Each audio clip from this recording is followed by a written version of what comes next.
এখান দিয়ে মহাসুর লম্বদরকে নিয়ে যাবে, সেই রাস্তার বিভিন্ন জায়গায় এই মোদকগুলো রাখতে হবে।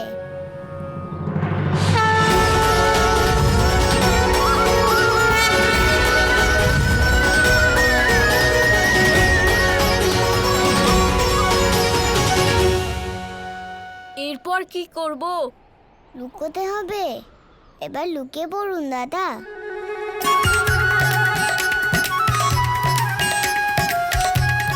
গোপাল, এবার আমরা ওদের এখান দিয়ে যাবার জন্য অপেক্ষা করব। লম্বদরের সেই বিশেষ কথাটা আপনি কি ভুলে আছেন দাদা?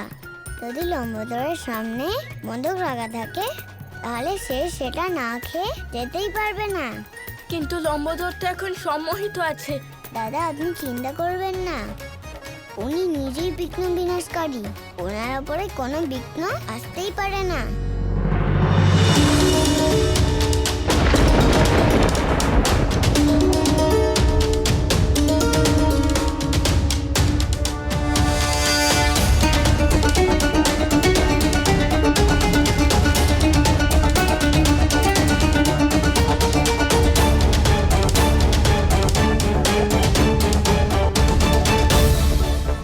গণেশ তো মোদকগুলো দেখছেই না, হেঁটেই যাচ্ছে।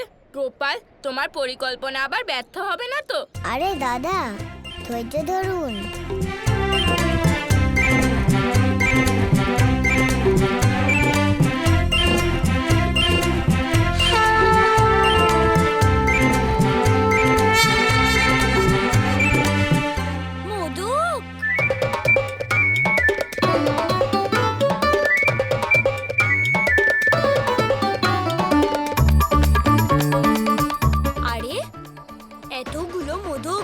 রাস্তায় রাখা কেন? কেন রাখা আছে তা ভেবে আমার কি হবে? তাড়াতাড়ি এগুলো আমি খেয়ে নিই।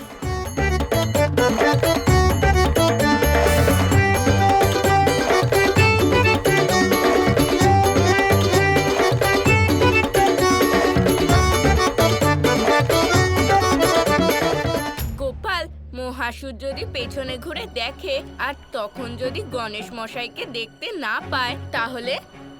দাদা, আপনি বিতাই চিন্তা করছেন।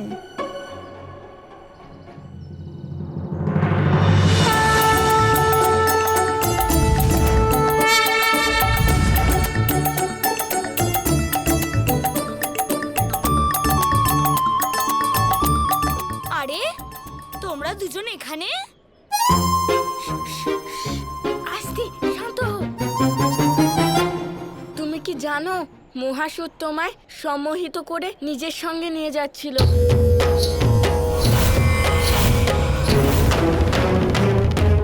আরে হ্যাঁ, কিন্তু মোদকের মায়াজালের কাছে মহাসুরের মায়াজাল টিকতেই পারলো না। মোদকের এই সুগন্ধ সব কিছু ভুলিয়ে দিল।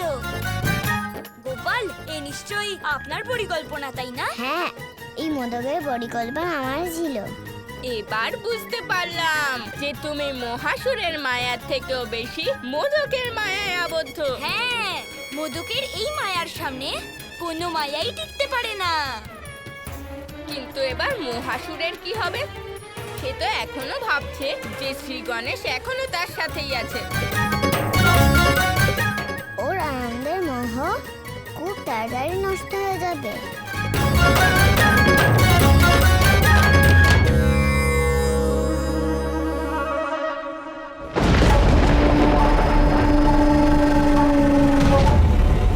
গুরু শুক্রাচার্য, কোথায় আছে আপনার মহাসুর?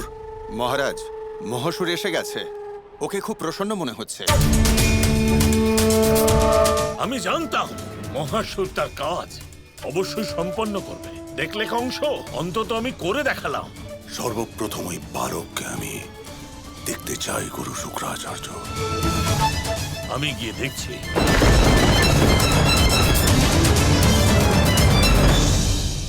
প্রণাম গুরু শুক্রাচার্য।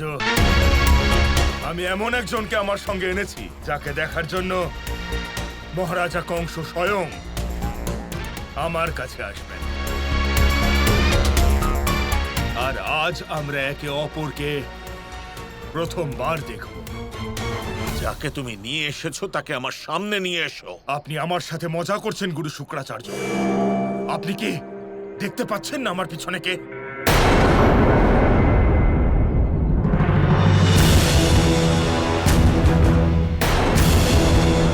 কিন্তু এ কি করে সম্ভব হতে পারে? কোথায় গেল? তুমি আবার তাকে দ্বারের বাইরে রেখে আসোনি তো? না গুরু শুক্রাচার্য, আমি ওনাকে আমার সাথেই নিয়ে এসেছিলাম। এ কি করে সম্ভব হতে পারে? শ্রী গণেশ তো আমার সাথেই ছিলেন। গণেশ? তুমি গণেশকে কেন এনেছিলে? আমি শ্রীকৃষ্ণকে খুঁজছিলাম, কিন্তু আমি ওনাকে খুঁজে পেলাম না। তাই আমি ভাবলাম যে শ্রী গণেশ আর ওনার বন্ধুদের আমি আমার সাথে নিয়ে আসি। তারপর শ্রী গণেশকে মুক্ত করতে শ্রীকৃষ্ণ অবশ্যই আসবেন।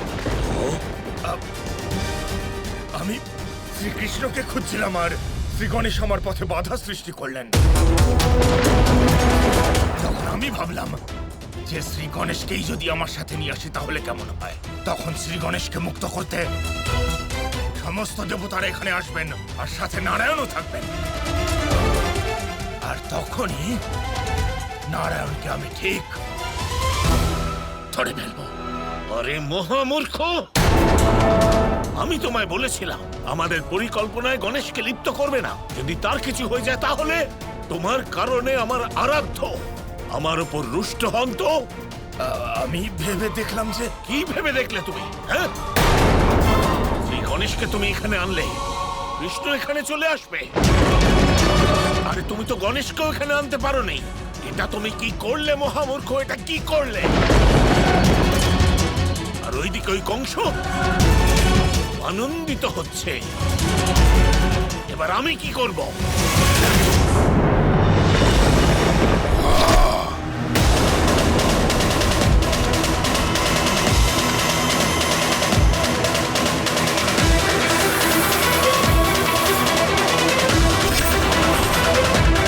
আমার পরিকল্পনা আপনি অসফল করলেন শ্রীকৃষ্ণ। আপনাকে আমি কিছুতেই ছাড়বো না।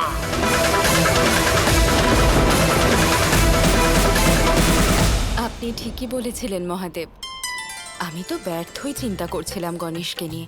আমি তো ভাবতেই পারিনি যে সামান্য মোদকের মাধ্যমেই আমার গণেশ এই মায়া জাল থেকে মুক্ত হয়ে বেরোতে পারবে।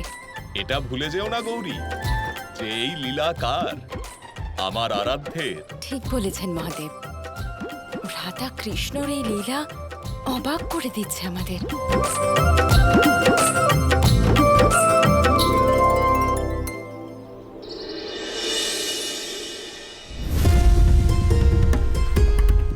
চলো চলো, আমরা সবাই লুকোচুরি খেলি। আমরা তো লম্বোদরের জন্য অপেক্ষা করছিলাম, ওর তো আমাদের খোঁজার কথা। তাই তো। তোমরা তো এমন করছো যেন তোমাদের কিছু মনেই ছিল না। কেন মনে নেই তা তো জানি না, কিন্তু চলো এটা দেখি যে ওই লম্বোদর কোথায় যার থেকে আমরা লুকিয়ে আছি। লম্বোদর আবার আমাদের সবাইকে লুকোতে বলে নিজের গ্রহে ফিরে যায়নি তো? আমাদের লম্বোদরকে খুঁজতে যেতে হবে। দাঁড়াও বন্ধুরা,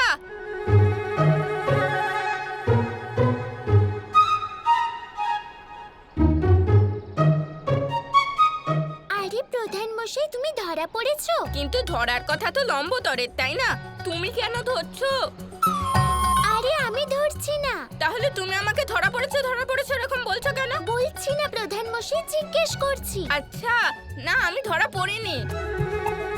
গোপাল এবার দেখবে কিভাবে আমি এই মেয়েকে শিক্ষা দিই। একে এমন গোল গোল ঘুরিয়ে কথা বলবো যে ও মাথা ঘুরিয়ে পড়ে যাবে। নন্দলাল জয় গোপাল জয় গোপাল।